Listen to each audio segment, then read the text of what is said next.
Chapter 7.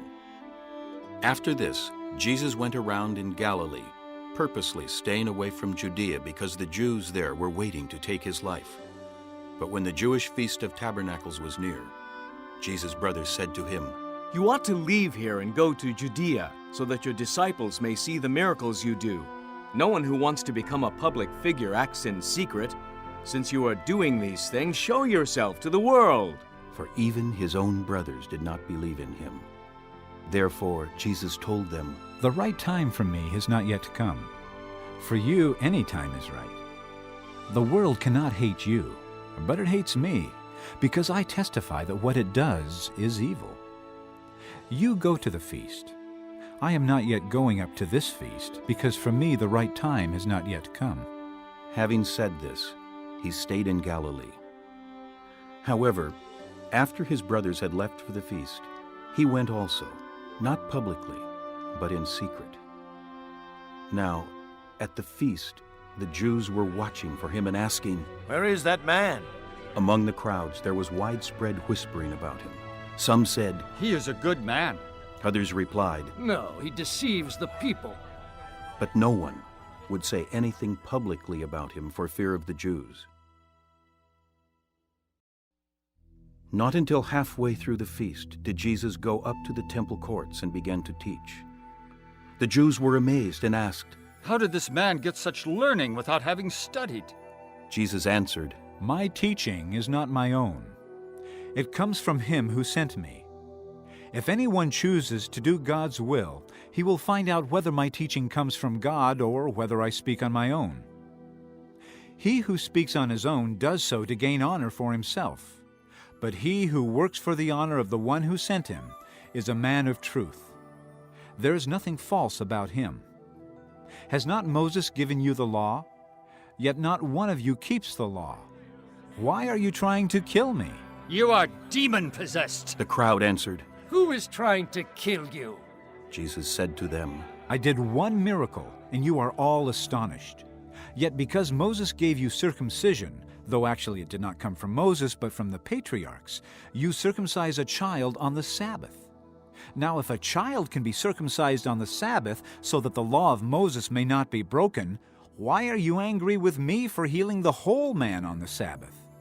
Stop judging by mere appearances and make a right judgment. At that point, some of the people of Jerusalem began to ask, Isn't this the man they are trying to kill? Here he is speaking publicly, and they are not saying a word to him. Have the authorities really concluded that he is the Christ? But we know where this man is from. When the Christ comes, no one will know where he is from. Then Jesus, still teaching in the temple courts, cried out, Yes, you know me, and you know where I am from. I am not here on my own, but he who sent me is true. You do not know him, but I know him, because I am from him, and he sent me. At this they tried to seize him, but no one laid a hand on him, because his time had not yet come. Still, many in the crowd put their faith in him. They said, "When the Christ comes, will he do more miraculous signs than this man?" The Pharisees heard the crowd whispering such things about him. Then the chief priests and the Pharisees sent temple guards to arrest him. Jesus said, I am with you for only a short time, and then I go to the one who sent me.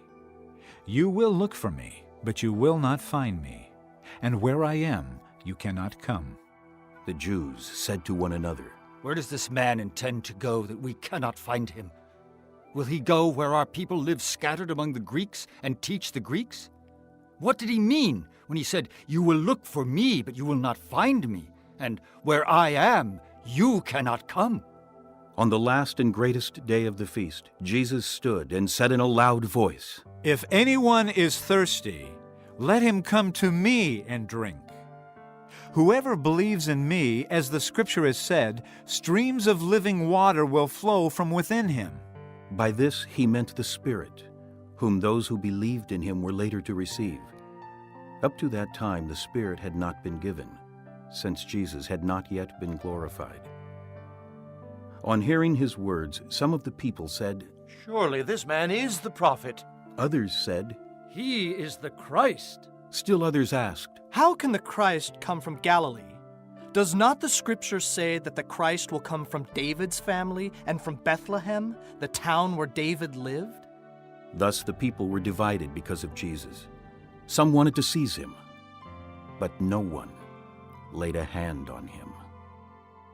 Finally, the temple guards went back to the chief priests and Pharisees, who asked them, Why didn't you bring him in?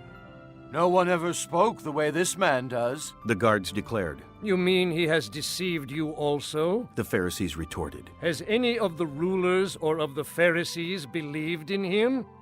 No.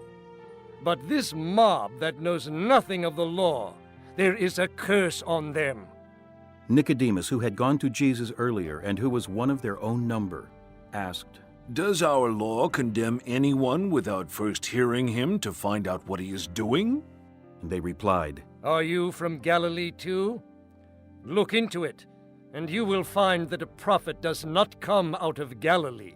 The earliest manuscripts and many other ancient witnesses do not have John chapter 7, verse 53 through chapter 8, verse 11. Then each went to his own home.